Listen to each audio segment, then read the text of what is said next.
iPad, get your paper Bible, whatever you use. And we're going to continue reading Matthew, and we've gone to chapter 6. We've been going through, for those of you who are visiting or new, we've been going through this passage called the Sermon on the Mount. And it's Jesus' big sermon. It's the first teaching that he does at the beginning of his ministry. You've got that beautiful story of him as a baby and the wise men and all of that. And then he grows up and he's an adult and he turns up and this is what he says. These are his words. And we've been going through them a little bit at a time, week by week. And just really trying to dig in deep and say, how does this affect us? How does this change the way that we live? What is he saying? What does it look like to be a follower of Jesus? So we're in Matthew chapter 6. And we are going to read verses 1 through 4. Let me just sort my laptop up. That is way better. Okay, so it says, "Be careful not to practice your righteousness in front of others to be seen by them. If you do, you will have no reward from your Father in heaven. So, when you give to the needy, do not announce it with trumpets as hypocrites do in synagogues and on the streets to be honored by others. Truly, I tell you, they have received their reward in full. But when you give to the needy, do not let your left hand know what your right hand is doing, so that your giving may be in secret. Then your Father, who sees what is done in secret, will reward you." God, I just want to pray today that you speak to us. I want to pray that whoever we are, whatever's been going on in our lives, whatever we've come from or through or whatever's our situation, that today you'll bring something of your love, you'll bring something of your spirit, you'll bring something of your hope, and you'll bring something that matters, something that's worthwhile, something which changes us, transforms us, and changes the world around us as well. In your name, God. Amen. So me and Emma, we've been moving house this week. They say it's one of the top 3 most stressful things in life. Anyone moved house recently? Are they right? Top 3 most stressful things? No, I'm the only one who thinks it is. It is stressful. It is crazy. You don't realize how much stuff you have until you start unpacking those wardrobes. And then you're like, oh yeah, this is my favorite rubber dinghy from 12 years ago that I still can't bear to be without. We'll bring it, we can't throw it, it's got to come. And you start bringing all of this stuff with you. And I noticed as we were taking everything out, I'll be honest, I looked at my house and I was like, some of these walls are grim. Has anyone ever moved? You look at this stuff, you're like, that dust, there's like an inch of dust under my bed, which had just been there. I was like, that's grim. And in the lounge, there was, where the back of the table was, there was just all of these dirty fingerprints and like little 3-year-old and 5-year-old hands had been touching the wall. And it was just like, it was like clean and then black and then clean again. And I was like, oh, that's really dirty. And I realized that probably everyone who's walked into my house has seen that, except for me. Everyone who's come in has probably looked at these fingerprint marks and gone, oh no, these guys are so common and they're so dirty. And I haven't seen it. And kind of that makes me sad that you've all been judging me and no one's told me. So I'm now judging you back a little bit. But I think it's because it was right there in plain sight. You know, sometimes there's things in your life, things in your house, which is there, and anybody coming in sees it, but because you see it every day, you no longer see it. Do you get what I'm talking about? Do you have things like that where it's there, and if somebody was to hear it for the first time, it would be really obvious, but because it's right in front of you all the time, you kind of get blind to it. Yeah. In the passage we were reading right at the beginning, Jesus was talking about giving to the poor. He was talking about charity. And I was reading this passage and thinking about what I wanted to share. And I realized, I think that he takes for granted that we would give to charity. He takes it for granted that we would be serving the poor.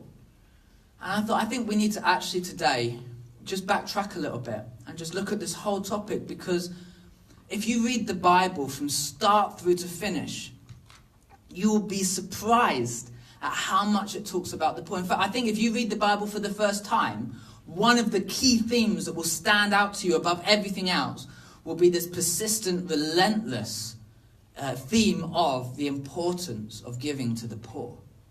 And yet I think for those of us who have been in church for a long time, those of us who have read the Bible lots and lots of time, it's a bit like the marks on my wall. It's there, but we don't see it anymore. We don't read it anymore. And I think back in the Old Testament, and I think about Isaiah, and Isaiah comes to the nation of Israel, and his biggest criticism of them is, you're worshipping God with your mouths. You're doing all of these sacrifices. You're making your lives look amazing, and yet you forgot the poor. In another chapter in the Old Testament, God says to a prophet, he says through a prophet to his people, he's like, don't even sing a song. He's like, your worship, it hurts my ears. Because you're singing worship with your mouths, and yet you forgot the poor. Through Jesus' ministry, time and time again, he says, blessed are the poor. He says, give to the poor. There's another story in Galatians where the earliest Christian missionary is a guy called Paul. And he's writing to Jerusalem, to the leaders of the church. And he says, look, there's so much going on, and there's all of these questions. Will you validate my ministry? Like, I want to plant churches. I want to reach people we've never reached before. Will you validate what I'm doing? And they said, of course, we validate everything, but we have one request of you. Do not forget the poor. You know, plant churches, share the gospel, do amazing things, do incredible worship, serve God. But one thing we ask of you, Paul, one thing that is the most important thing of all, is that we don't want you to forget the poor. Yeah. Wow. And I wonder whether we forget the poor. Whether it's like it's there, and every time we read it, we just breeze over and we just look past it. And we focus on other things. And I think it's easy to do because poverty in our country is crazy. I was doing some research. Have you ever heard of something called the Global Village? This person had this idea. They said, well, the numbers, the statistics in the world are too big for us to truly understand.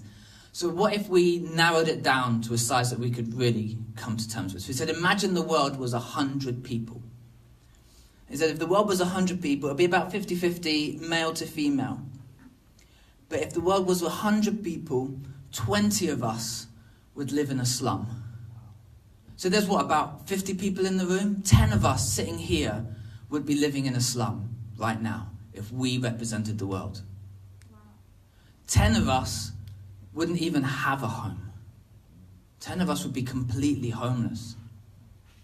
That's 40% of the world's population are either living in temporary, dangerous accommodation or just don't have anywhere. If the world was 100 people, 33 of us would be Christians, which would be the largest religion by far. But 42 of us, 42%, 42 out of 100, would never in our entire lifetime hear the gospel. We would never even hear it. We would never hear the name Jesus. Or if we did, it would be a prophet, or it would be somebody who we had no connection to God with. Nobody would come and share it in our language and our terms. Nobody would tell us that there's hope, that Jesus died for us, that he can change everything, that we can have this connection with God that we so take for granted. 42 out of 100. That's 2.99 billion people in the world. It's crazy numbers. If we were 100 people, 49 of us would be living on less than £1.50 a day. What can you buy with £1.50? I give Cole £1 pocket money. He can't even buy anything anymore. He goes and buys sweets because he just can't get anything.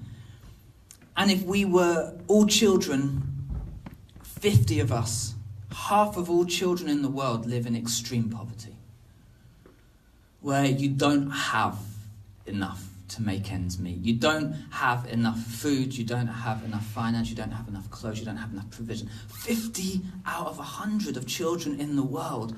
And I wonder, do we forget the poor? And I get it, because these numbers are they're crazy. They're crazy. They're hard to get our heads around. I remember the first time I ever realized that poverty was a thing. You know, when I was a kid, I grew up and was fine. And then one day I was watching Comic Relief on TV, and it was the first time I'd seen the pictures from Africa right there on my TV screen. And I couldn't not see the way that other people lived. And I remember sitting there heartbroken thinking, you know, somebody has got to do something about this. But I was like 12, like what could I do? And so I didn't do anything.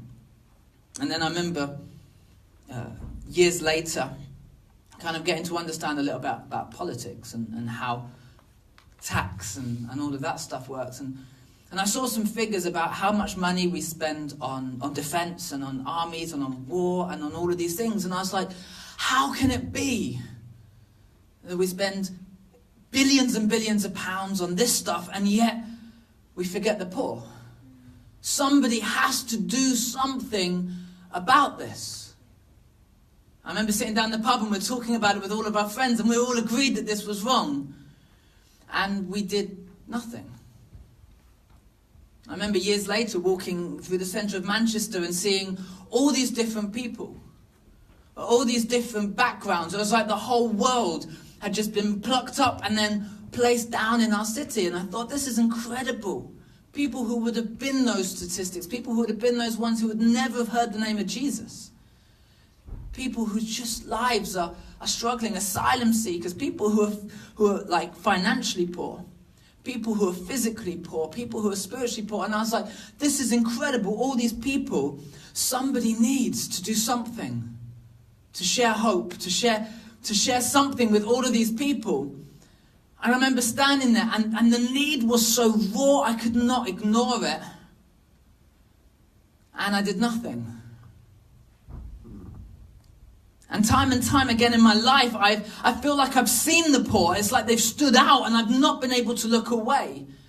And yet I've not known what to do either. Because it's too big. It's too complicated. It's too difficult. I heard a statistic that there's 31 million people right now who are in forced labour, or they've been trafficked. 31 million people in the world right now are in slavery.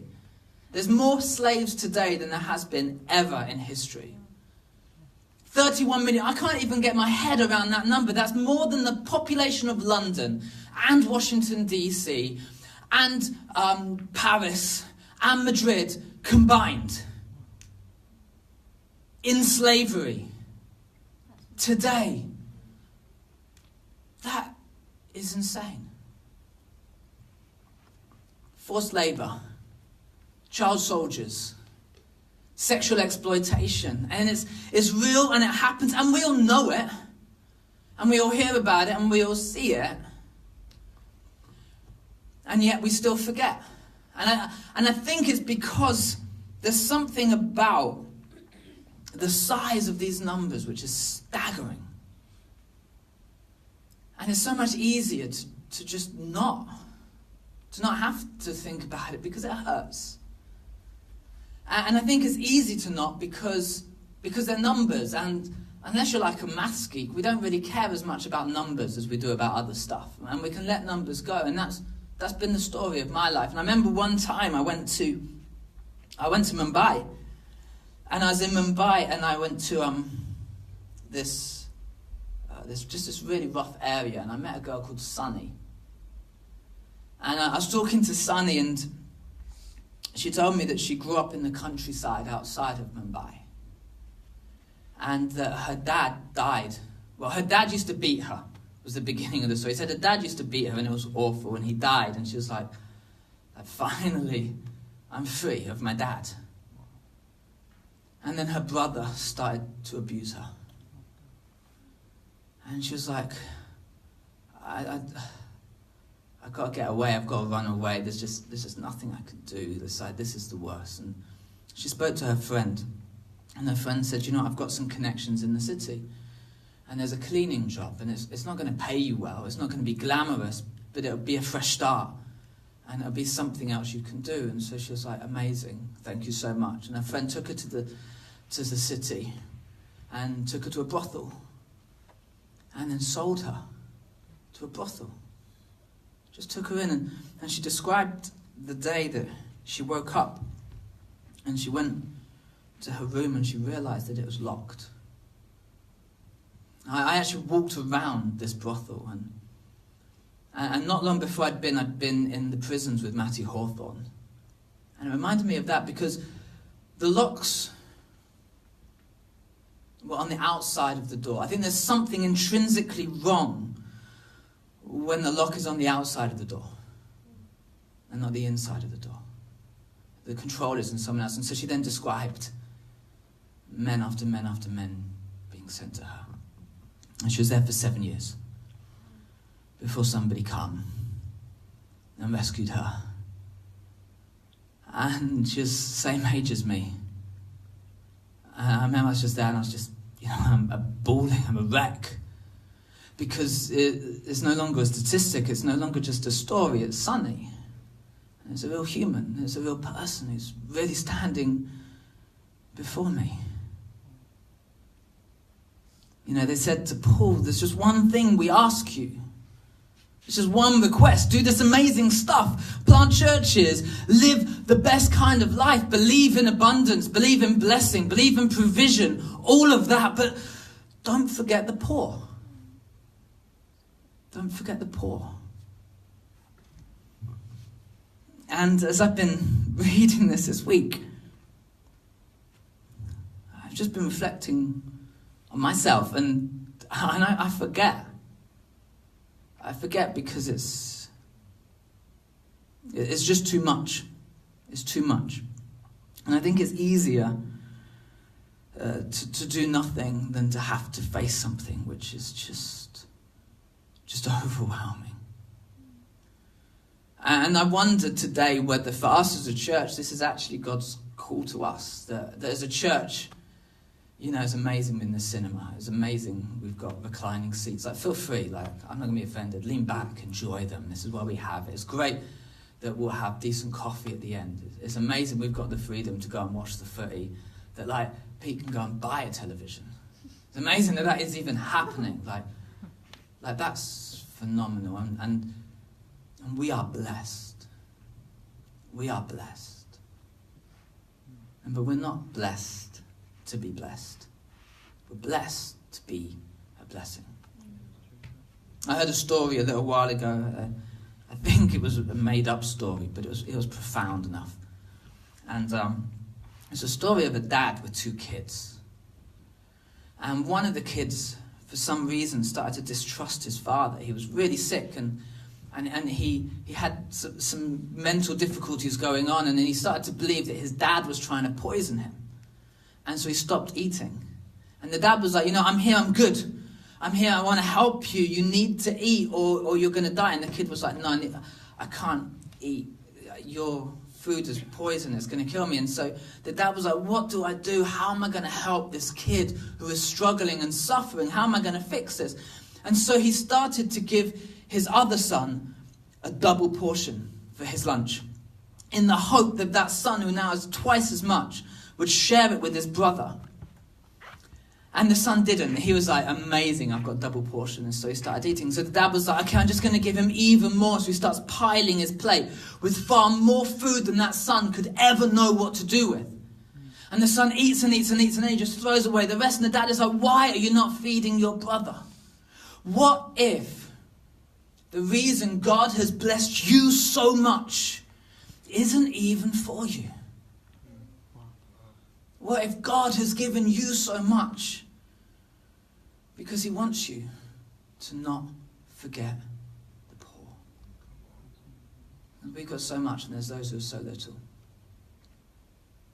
And yet we forget. And I want to give you 3 reasons why I think it's so important for us to not forget the poor.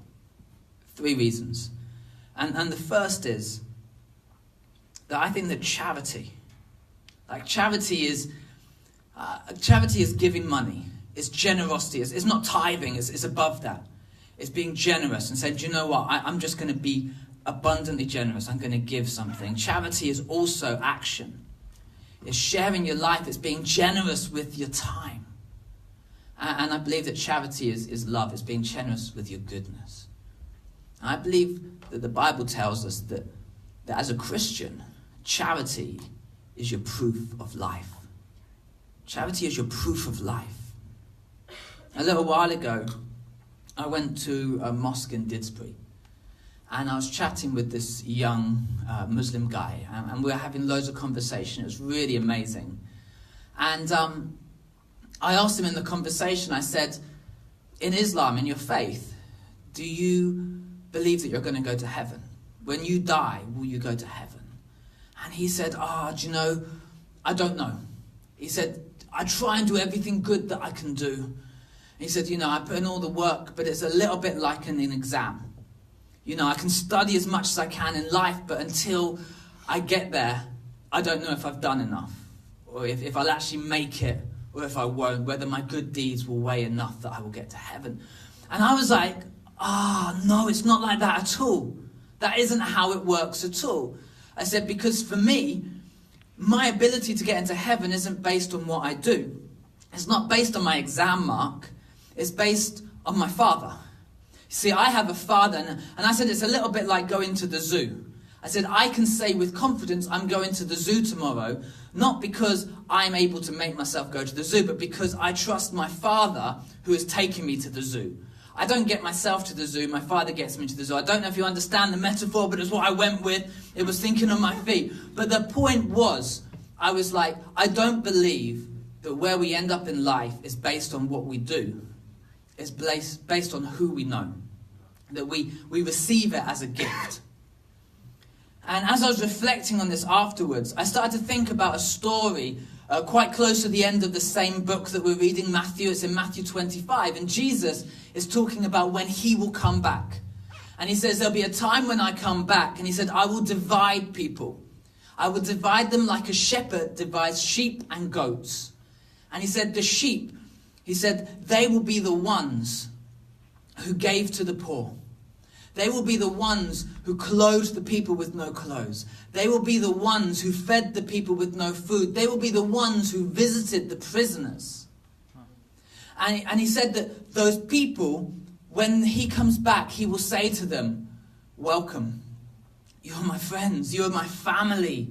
You are my people. Come with me now to heaven.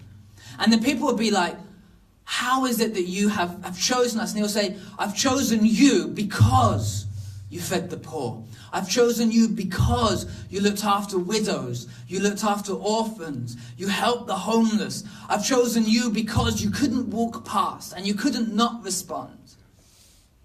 And they said, but we didn't realize. And he says to them, he says, every time you did that, you were doing it for me. Every time you helped somebody, I was there. You were serving me. You were feeding me. You were clothing me. And the people, they're completely surprised. They're like, we had no idea you were there. We had no idea that this was even what we were supposed to be doing. We didn't know. And then Jesus turns to the other group, the goats, and he says, away with you. Away with you. And they say, well, we didn't know, Jesus. We didn't see you. We didn't realize that you were there with the poor. And Jesus says, I was hungry and you did not feed me. I was naked and you did not clothe me. I was poor and you did nothing to help me. And they're completely surprised. And when I read this verse, I was worried. I was like, I don't want to be surprised. I don't want to be like the guy doing the exam where I'm not sure what my results are going to be when I get to my final destination. I don't want to be unsure. And it worried me that they were surprised. And I spent ages praying about this and thinking about this. And what I realized was that the first group, they weren't saved because of their charity. That wasn't what meant that they had a different destination. But the charity was a sign that they were saved. They weren't saved because of charity. They did charity because they were saved.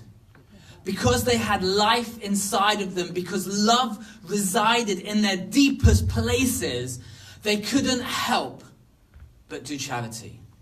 They couldn't help but be generous. You see, God is love. Jesus was in heaven and he had everything. He had it all. He had our praises. He had worship. He had angels telling him how amazing he was every day. If you can imagine the most amazing place on earth, it wouldn't compare to heaven. And yet Jesus stepped down in charity as a gift for us. He came into our poverty. He came into our hopelessness. He came into our, I can't do this by myself. He came at the moment when we didn't have the answers. And he came and he suffered. He experienced the broken world. He didn't come and live in like Hollywood. He came and lived in an ordinary, dangerous, dirty, dark place. And he came so that we would have life. And he says if we believe in him, that he will be inside of us, that his spirit is inside of us.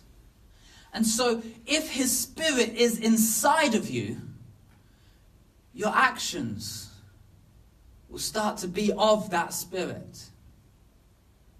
And so when you start living more and more and more like Jesus lived, that is a sign that love lives inside of you.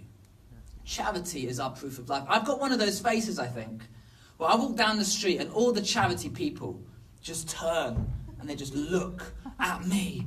And I can't not smile. And you know when you smile at one of those people with the clipboards, that's like the worst mistake, isn't it? The aim is head down, look busy, pretend you've got an appointment or something. The power will pass. I can't do it. And they come. And then I'm like, I don't want to be that guy. And so I'm friendly and I smile. And I feel like they're then trying to pull charity out of me. You know, and I'm like, oh no, look, I give to charity or whatever. And I kind of try to fob them up. And what I think the truth is, that if you expect charity to be pulled out from you, it probably never will. I think if you go around and you wait for that cause, you know, the one that's going to really tug your heartstrings, this is the perfect problem that is worthy of my help. This is the issue of all issues which I am now willing to give my £2.50 a month to. If you wait for it to be pulled out of you, it probably never will be. And I think as Christians, that shouldn't be how it works. Charity isn't pulled out of us, it's pushed out of us. That our inside is different. That love is in our center. And so we can't help but to be looking for the opportunity to give. We have to give because Jesus cannot stop being generous. And we are followers of Jesus with his spirit. So I believe that charity is proof of your salvation. It's proof of your love. It's proof of your life. You know that you are alive. The Bible tells us in 1 John 4, we are compelled by love. We can't even stop it. We can't help it. We have to care. And this is our problem. I don't think our problem when we look at the world is we don't care. The problem is it hurts too much. And so that's why we forget it. But we have to be brave enough to focus and say, do you know what? I can't do nothing. I have to do something. What's interesting in that same passage is their surprise when Jesus says, you know, when you were feeding the poor, you were feeding me. When you were sharing your story, it's like you were sharing it with me. When you were helping them, you were helping me. And they were like, we didn't realize it was even you. The second thing I want you to understand, we can't forget charity because charity is an encounter with God. When you give money, you actually encounter God. The early church took this so seriously they described the poor as an altar. And they would say, you're not just called to give at the altar in the church. They'd say, you're called to give sacrificially on the altar of the poor. And that is where you meet God. And I believe that whenever you meet God, it transforms you. There was this family, and the mum and dad were struggling. Their relationship was brittle. They were arguing all the time, and they were on the verge of a divorce. And it looked like their life was going to fall apart. And their son was on these kind of World of Warcraft games, and he just locked himself in his bedroom all day and just had this fantasy world outside of everything else. And then his daughter was dating that guy. You know, the one that you would never want your daughter to be dating. The one where it's just yeah, you know that guy. Who knows that guy? Who is that guy? Good. His daughter was dating that guy. And he was like, what do I do? My family is falling apart. And he met with his pastor, and his pastor was like, you need to change your story. The story that you've created here is a story of tension in the home, of falling apart, frustration. You've got to refocus your energy. And so he went back and he got a family meeting together, and he said, look, we need to do something different here.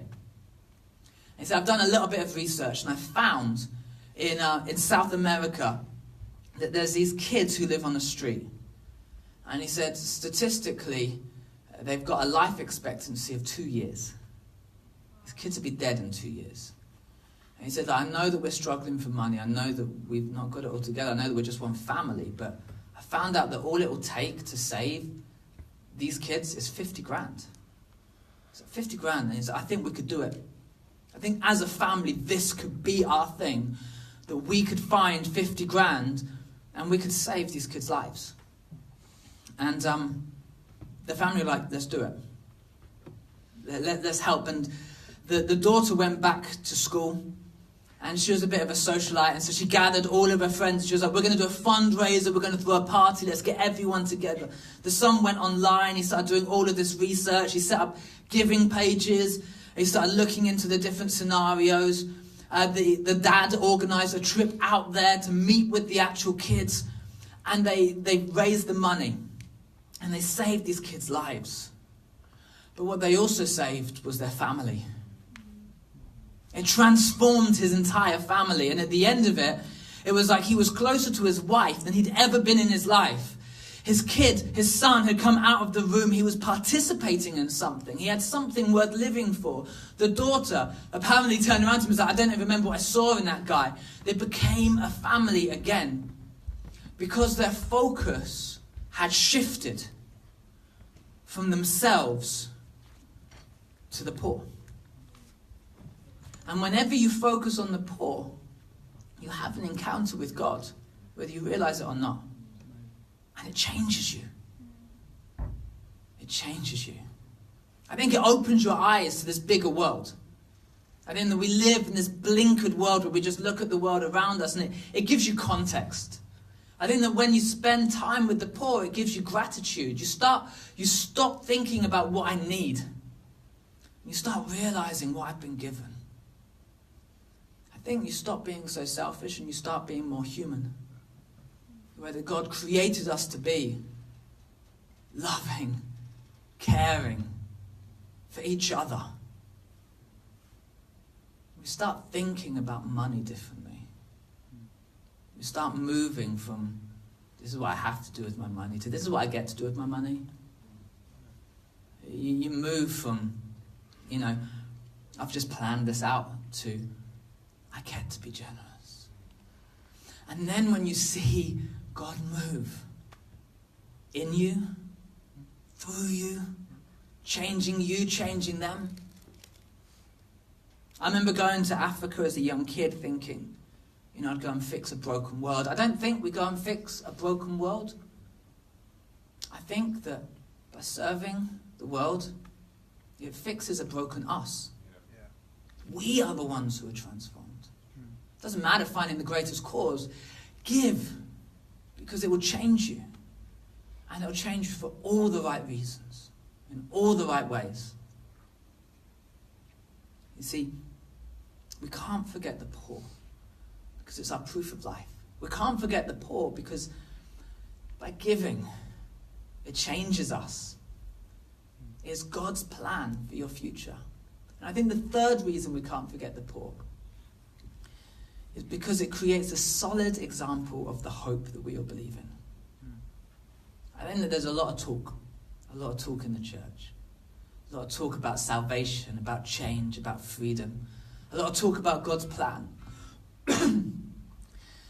And the truth is that the world around you, they can't see what's inside you, except for when it impacts what's outside of you. And they can't see the hope you have in your heart until the hope finishes in your hands. And so when you give to the poor, what you're actually doing is you're doing a solid, tangible demonstration to the world around you that there is hope. I read an article this week about Bill Gates and Mother Teresa. I don't know if any of you know about Bill Gates, but Bill Gates is planning to end world poverty. He says that by 2030, he can eradicate poverty around the whole world, which is amazing. And Mother Teresa, I'm sure we've all heard of Mother Teresa, she's dedicated her life to serving the poor. She's dedicated her life to just giving and to loving people. And what was interesting was this article was arguing who is more righteous, Mother Teresa or Bill Gates. Bill Gates has this plan that he's going to change the financial state of the world, and yet, and his impact, for sure, is going to be far greater than Mother Teresa's financially. And yet, unanimously, everybody they asked said Mother Teresa. Why do you think that is?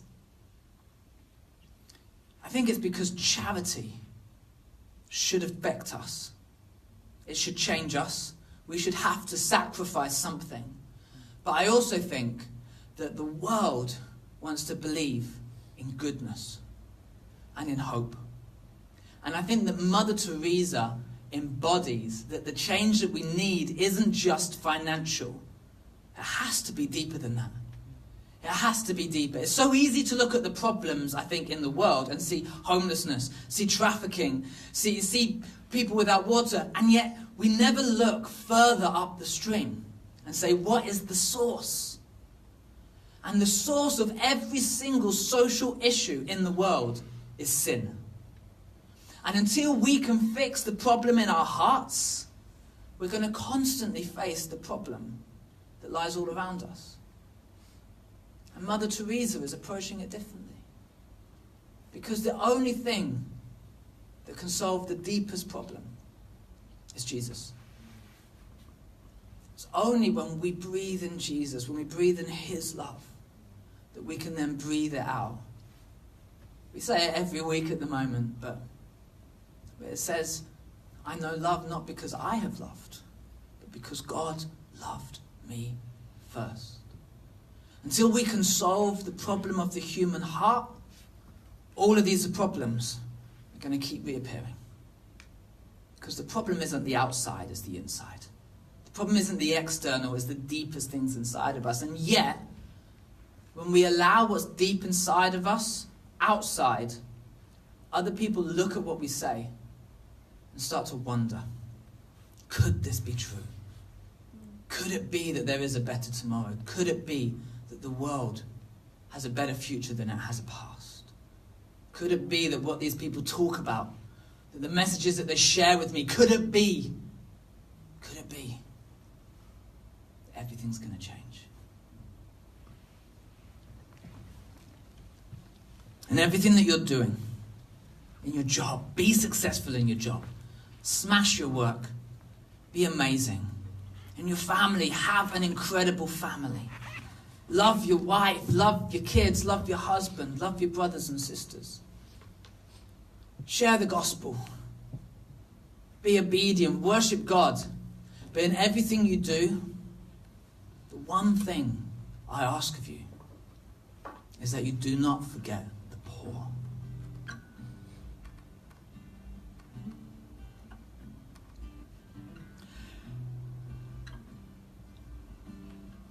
Me and Emma have been talking about this all week.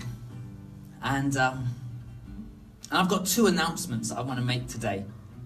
two ways that I want to lead us as a church to respond, to not forget the poor.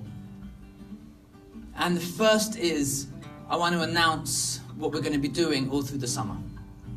We're going to shake things up this summer. We're going to change things.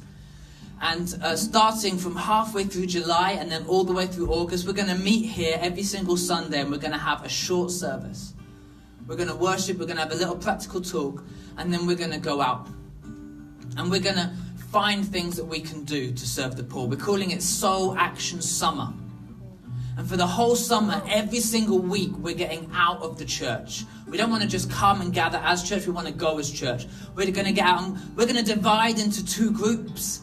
One group is going to be doing social action, and we're going to explore different ways that we can do this, but it's going to be finding genuine needs that we can just go and bless people. We can just go and transform Stockport a little bit for the better. We can just go and share love.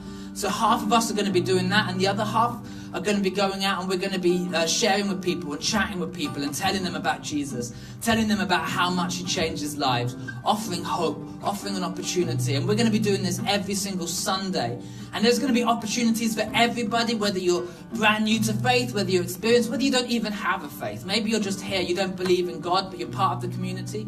You're so welcome. We've got stuff that you can do which is going to be really, really impacting, and it's going to help people, and it's going to be good for you, and I believe will change you as well for the better. So there's been something for everyone. I'm so excited for this because we're going to do this all through the summer. And I believe that like this summer, it's going to be a time when we don't slow down, we don't back down, we build up, we push forward, we grow, we get built up. I believe we're going to reach people, we're going to do things like we never saw before. I think that this is going to be like the next level for our church. I'm so excited for what God is going to do through us this summer.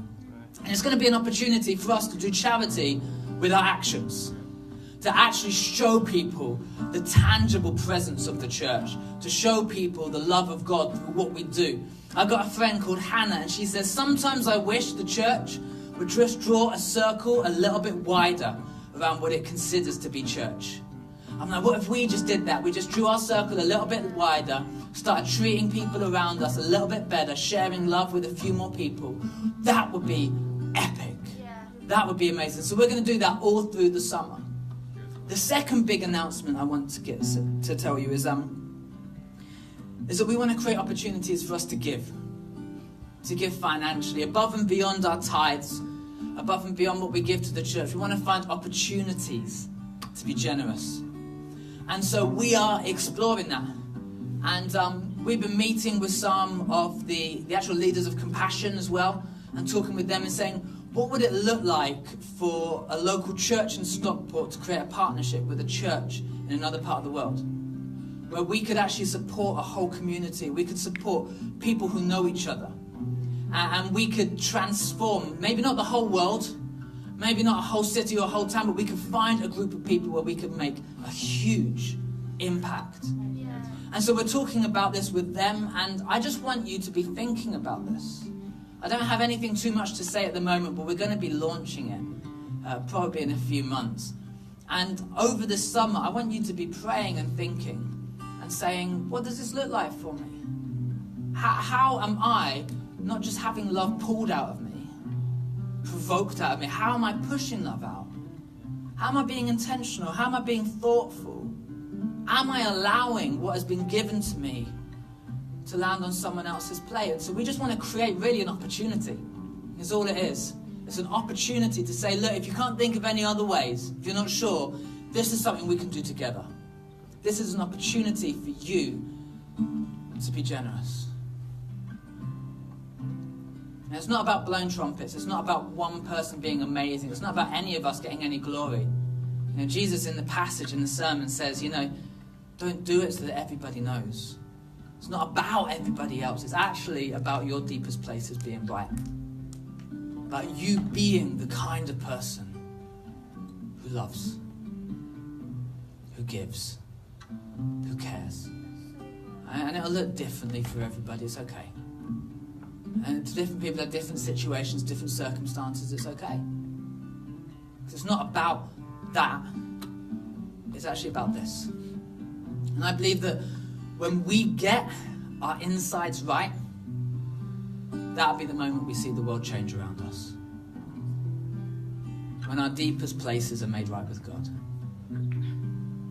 And before we go into worship, I just want to ask you, do you know God deep down? Do you have that proof of life? Does love live inside of you? You know, we live in this broken world, and it's easy to feel broken. It's easy to feel like we have to chase all these different things, and I've done it. I've tried to find fulfillment and meaning in external stuff, in girls, in money, in success. And you chase stuff, and it feels good for a moment, but it's fleeting. And you find yourself empty and chasing again.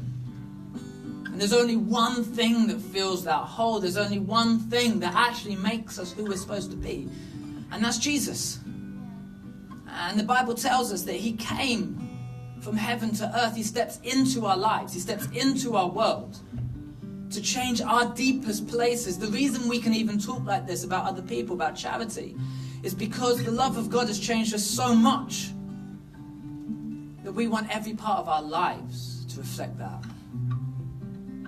I want to ask you, do you know that love of God in your heart? You know, I've made so many mistakes in my life. I've messed up so many times.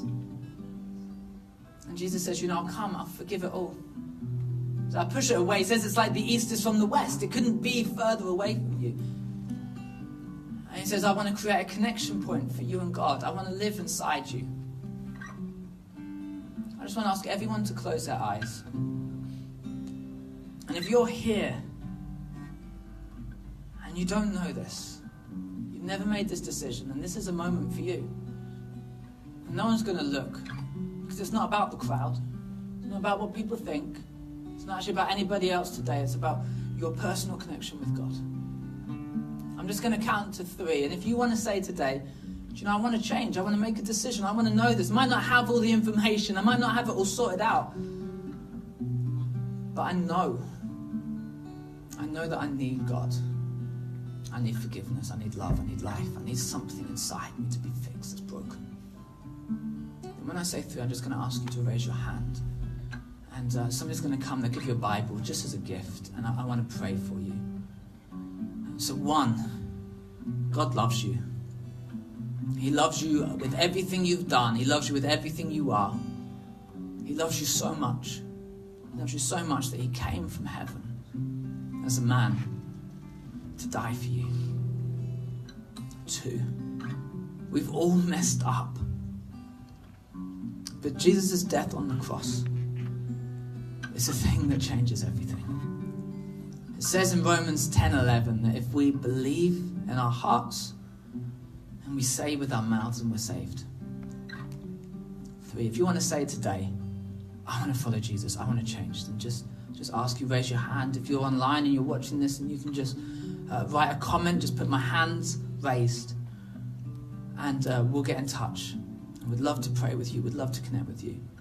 If you're here today and you're like, you know, I need this, I need to make a new start. Maybe this is the first time you've ever said it. Or maybe you said it a long time ago. But somehow you went off.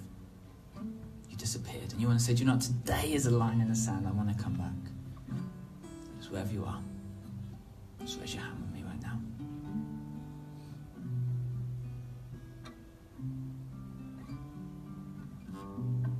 Okay. I'm just going to give you 30 more seconds. I know what it's like. I remember when my heart was beating. But don't worry about anybody else.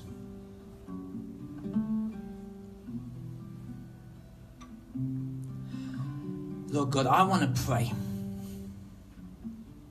that you make our outsides match our insides.